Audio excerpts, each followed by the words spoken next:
Bonjour à toutes et à tous, bienvenue aujourd'hui dans la Géozone. Après vous avoir parlé de régions méconnues en France, aux États-Unis, en Russie et en Inde, je pense qu'il est temps de se rendre chez nos amis canadiens. Le pays à la feuille d'érable possède 10 provinces et 3 territoires et on va voir aujourd'hui les 5 plus méconnus. On va commencer cette vidéo en parlant de la plus petite province du Canada, l'île du Prince-Édouard. Située dans le golfe du Saint-Laurent, cette région, composée en grande partie de l'île du Prince-Édouard, ne mesure que 5660 km², soit à peine 0,1% de la superficie du Canada. D'ailleurs, ça fait bien écho à sa devise, Parva sub ingenti, les petits sous la protection des grands. Cependant, petit ne veut pas dire peu peuplé. Avec 155 000 habitants, c'est juste la province du Canada la plus densément peuplée, avec 27 habitants au km², ce qui équivaut en France à la densité de la Haute-Marne, donc on n'est clairement pas collé serré avec ses voisins non plus. Les villes les plus importantes sont Summerside, Stratford, Kensington et la capitale de la province, Charlottetown, où vivent un quart des insulaires. On a aussi les communes de Belfast, Souris et Crapaud, très animalier tout ça. D'ailleurs, l'île du Prince-Édouard, qui tient son nom du prince britannique Édouard Auguste de Kent, reste assez facilement accessible depuis le continent, vu que le pont de la Confédération permet de traverser facilement le détroit du Northumberland.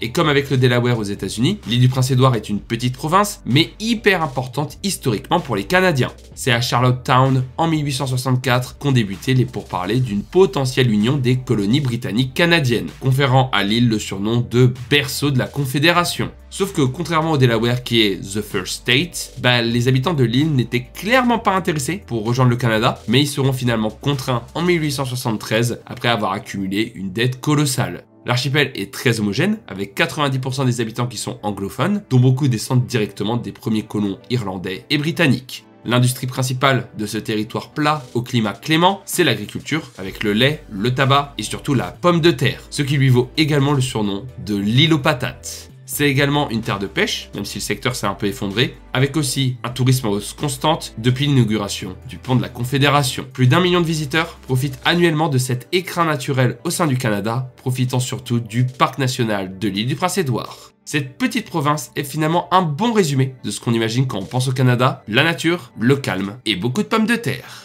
Traversons maintenant le Canada pour découvrir ensemble le Yukon. Alors, contrairement à l'île du Prince-Édouard, le Yukon n'est pas une province, mais un territoire, situé au nord-ouest du pays, à la frontière avec l'Alaska. Alors, on dirait pas comme ça, mais le Yukon a une superficie de 482 000 km², ce qui est équivalent à la taille de la Suède. Alors, même s'il fait aussi froid que chez les Vikings, la ressemblance s'arrête là, puisque seulement 45 000 personnes habitent au Yukon, c'est la population de la ville de Belfort, sur un territoire aussi grand que la Suède.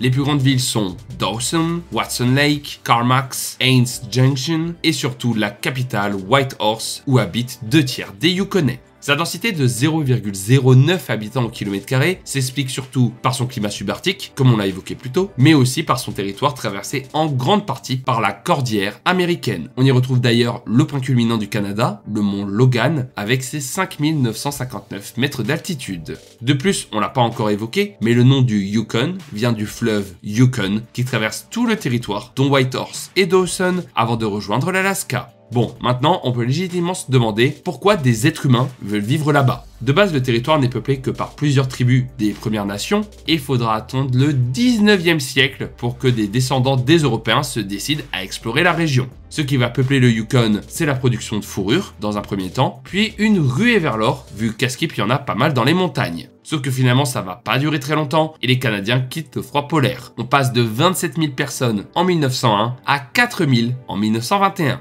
Cependant, la population va se mettre à croître à nouveau, vu qu'on y extrait beaucoup d'autres minerais, comme de l'argent, du zinc ou du plomb, et qu'on y produit pas mal d'hydroélectricité. Puis le Yukon pourrait bénéficier dans un avenir proche de l'ouverture de plusieurs pipelines américains venant d'Alaska. Et pour finir, on retrouve toujours sur le territoire des autochtones des Premières Nations, représentant quand même 20% de la population de ce territoire, dont le slogan est Yukon, plus grand que nature.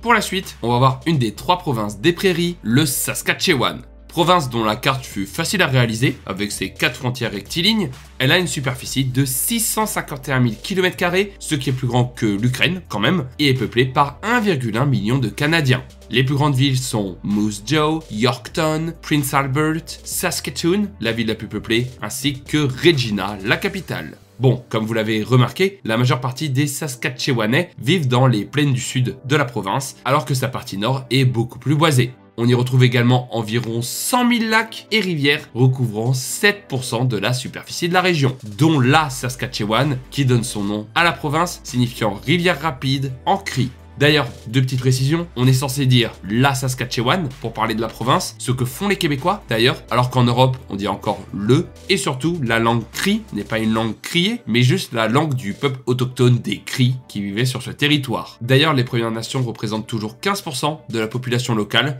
et environ 15 000 francophones, appelés les Fransaskois, vivent au Saskatchewan. En plus, je vous l'ai même pas dit, mais le Saskatchewan, c'est un peu le Saint-Tropez des Canadiens. C'est la province la plus ensoleillée, où il y a le moins de neige et où les étés sont les plus chauds. Ça donne presque envie d'y aller en vacances. Peuplée par les Européens depuis le XVIIIe siècle, c'est une province riche d'un secteur primaire colossal. L'agriculture extensive est omniprésente, ils produisent d'ailleurs 40% des lentilles de la planète. Les mines sont aussi là, avec de la potasse et de l'uranium, sans oublier du pétrole et du gaz naturel. On va finir par deux petites anecdotes. C'est ici qu'a été élu le premier gouvernement provincial social-démocrate du Canada, promouvant la couverture santé universelle, qui sera accessible plus tard à l'ensemble des Canadiens. Et on retrouve à Moose Jaw tout un système de souterrains et de tunnels reliant les différents immeubles de la ville, permettant le transit de la contrebande, ainsi que de cacher les ressortissants chinois lorsqu'ils étaient interdits de territoire canadien entre 1923 et 1947. Ouais, c'est une loi qui a vraiment existé, je vous en parle plus en détail dans la vidéo qui se trouve en signé.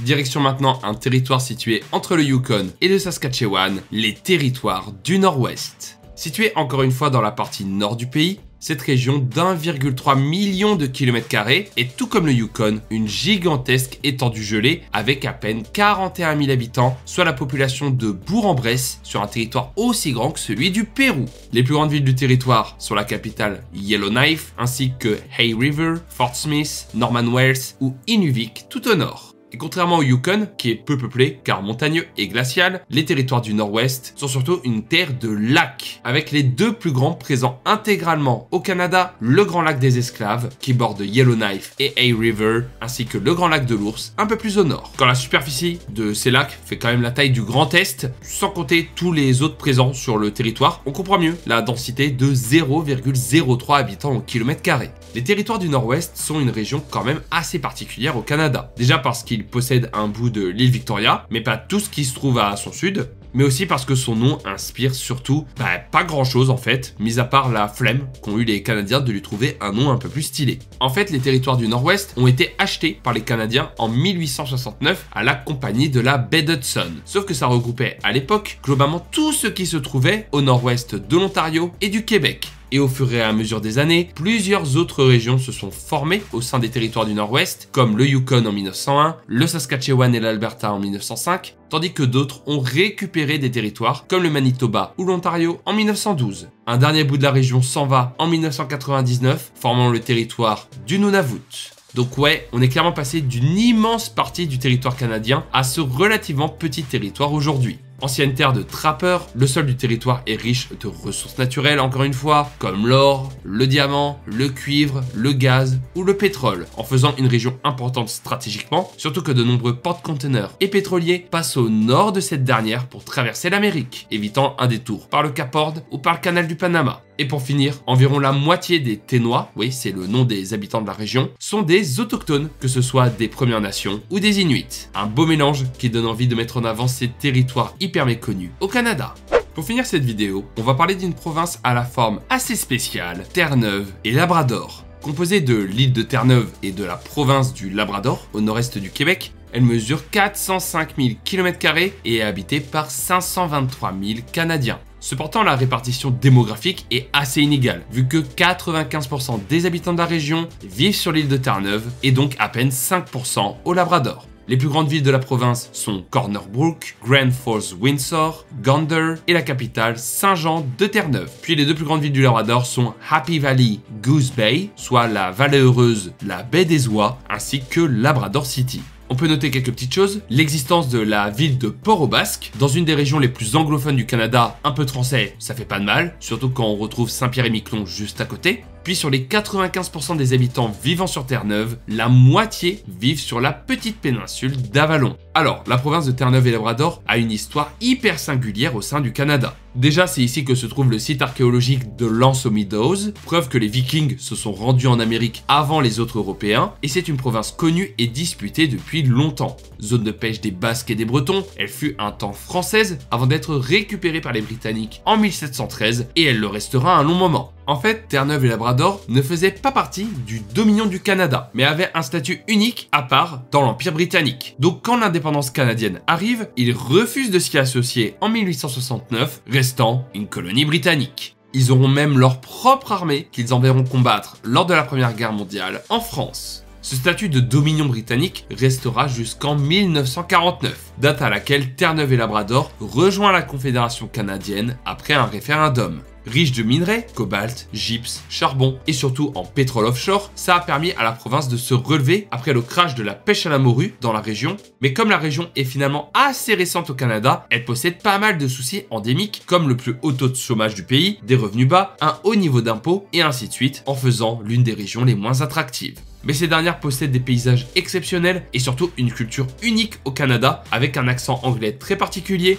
et surtout l'ugly stick, le bâton lait en français, qui est un instrument de musique fait à base d'objets ménagers comme des conserves ou des serpillières. Je pense que les Québécois le connaissent, mais pour nous les Européens, ça représente bien la singularité de cette province historique du Canada.